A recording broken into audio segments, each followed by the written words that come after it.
Hi, I'm Irving, and I'm an Adamaniac. At Yale University, a professor of Egyptology who's well known to us is talking to a couple of students about the upcoming semester's plans. Oh, it bodes to be a truly exciting class, young gentlemen. That is, if you're really interested in Egyptology and not just two football players hoping this will be a snap course. Oh, we're real dedicated students, Professor. Oh, sure. They start asking the professor if he's okay since everybody's heard of his adventures as King Tut. It only happens when I suffer cranial concussion, however. Thus, as you can see, I have protected myself with this hard hat. Put the hat back on, Professor. Hail, Almighty Tut, Prince of Darkness. Hail, sovereign of all that's mean and evil. Hail! Hail! The gang's all here. I told him to put the hat back on.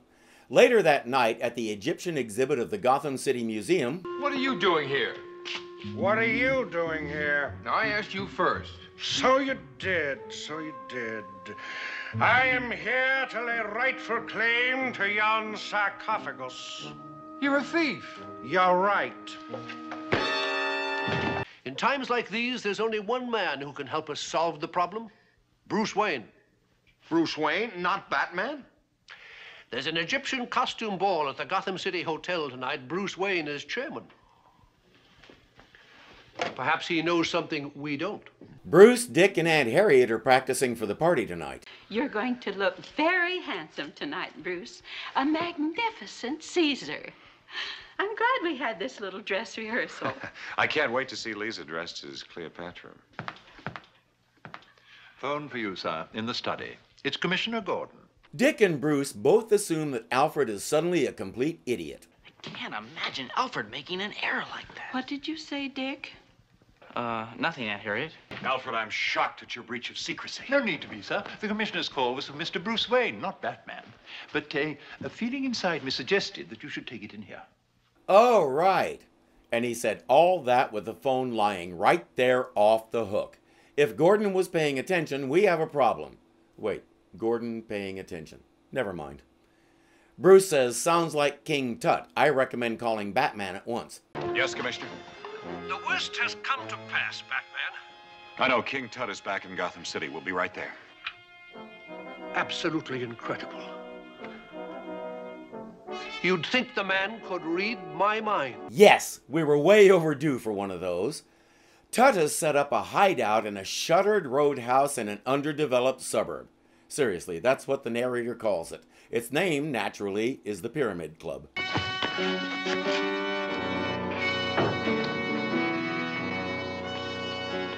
Hiya, Tut, baby. What's shaking? Batman's head, unless I miss my guess.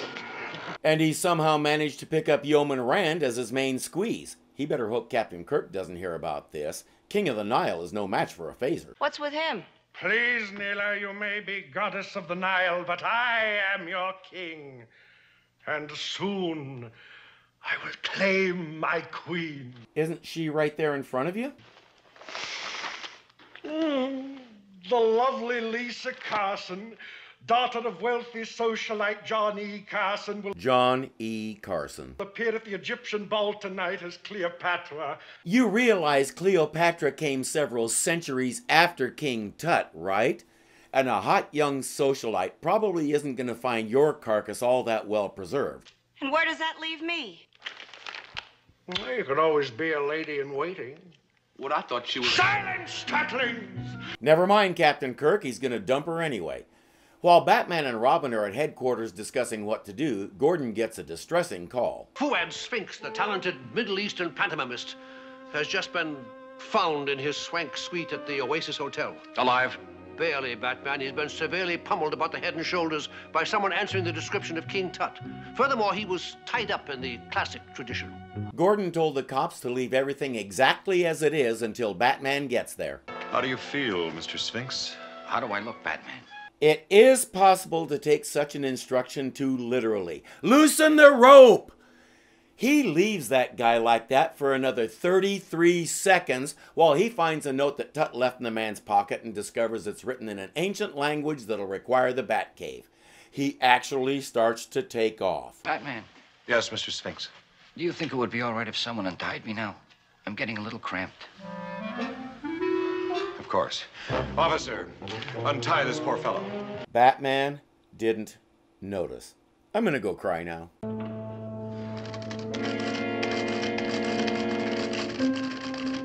That thing'll never work. It doesn't say electronic bat translator. I, the great King Tut, have returned to Gotham City to wreak revenge on Batman and his accursed companion. Hey, that's me. At least Robin realizes he's accursed. And next in importance, to claim my own. His own what? That is the question. Batman calls Gordon and has him put a squad of police on duty at the ball. They'll be dressed in ancient Egyptian costumes so they can blend in. When Tut shows himself, they'll grab him. I have this day delivered to a certain address in Gotham City a replica of the royal robes and mask of the great King Tut.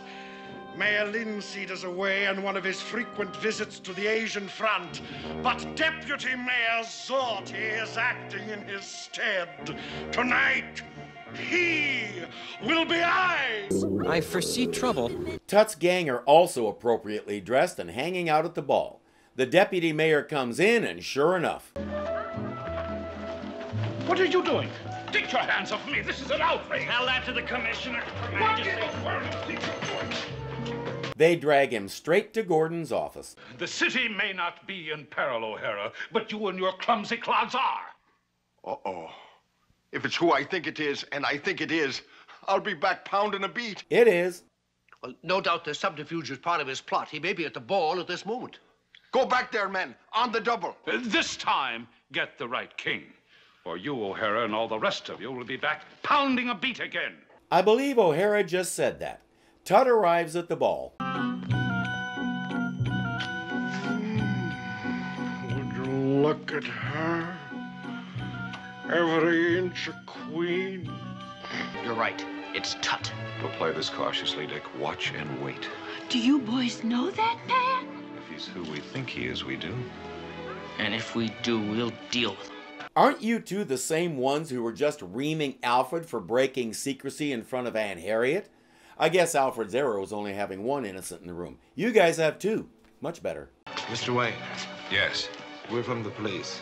We've been ordered to apprehend the man disguised as King Tut. Oh, yes, I know. Is something wrong? Don't worry, Aunt Harriet. Well spoken, noble Mark. We've got a plan if you'll help us. Of course. See those men over there? They're also police. Does anybody ask for ID in this city? He just takes their word for it, even though their plan seems a little weird. The king seems to be attracted to the queen, Cleopatra. You can say that again. If you could get the young lady to dance with the king and steer him over to that exit, we could capture him quietly without disturbing the others. On the other hand, that sounds like the kind of plan Batman would come up with, so maybe that's why Bruce agrees so quickly. He talks to the Queen, and she agrees. It's an honor to dance with you, Your Majesty. I know it is. Not every young girl gets a chance to wrap her arms around the king. Oh! What do you do? Okay, Bruce, start asking yourself why they grabbed her and why they took her with them. Then again, never mind. Here comes your answer. Mr. Wayne, have you seen King Tut? Yes, the police just took him away. Or did they? We're the police. Notify the commissioner. Dick, come on.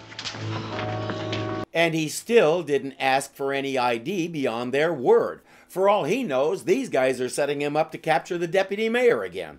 I placed a tracking device in Lisa's clothes, Robin. Of course he did. Why? See here? Watch closely. It stopped. We've zeroed in on them, Robin. Was he expecting this? Did he set her up as bait? We've located the royal palace. Undoubtedly, King Tut has taken Miss Carson there. The Pyramid Club, a shuttered roadhouse in an underdeveloped suburb. And you thought I made that up. He says, let us handle this because it'll have to be done quietly. But I'm not Cleopatra. I'm Lisa Carson. I live right here in Gotham City. She's not Cleopatra, she's Catwoman. You can call her Miss Kitka. On the fashionable Lower East part of the Upper West Side. I wish I could write dialogue like that. Who are you, anyway? Who am I?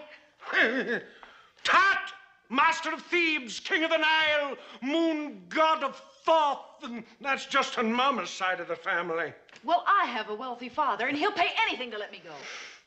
There's not enough money in all the world. Your two henchmen may disagree based on that look they just shared. He tosses her in whatever passes for the dungeon in this place where she can think about it. Hold it tight. Should we try the bat melter on the lock? What's a bat melter? How would melting bats help? No, Robin, we must find other means. You stay here and watch the door. I'll see what I can find above. Batman watches from the skylight while the two henchmen report that Cleo is locked safely away in the dungeon. If that girl in the dungeon ain't kidding, there could be a fortune in there.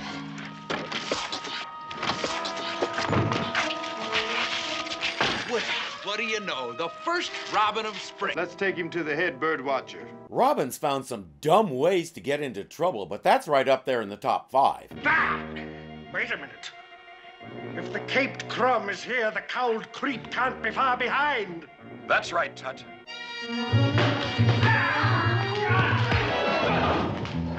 Robin couldn't figure that out, so he stood there like a statue and let him tie his hands. Now he's down for the count. And Batman can't take on all 5 of them by himself. When he's down, Tut has his men put him in that sarcophagus they stole.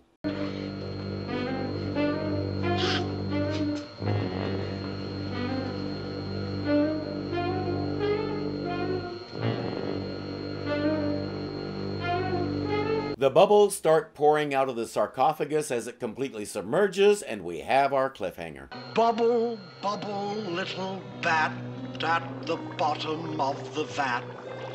Your wings will dry, and soon you'll fly to the great big belfry in the sky. But I couldn't deprive you of that. Regular viewers know I'm not a fan of King Tut, and all my standing questions about him still stand. But I'm really enjoying Victor Buono's performance this time around. The way he switches accents. You may be the goddess of the Nile, but you could always be a lady in waiting. He's a lot more relaxed and seems to be having more fun with it. And it's in character for Tut to be looking for the queen of his dreams, and in his damaged mind, Cleopatra is that queen. Even if he is about 1,200 years too old for her. I'm Irving, and I'm an Adamaniac.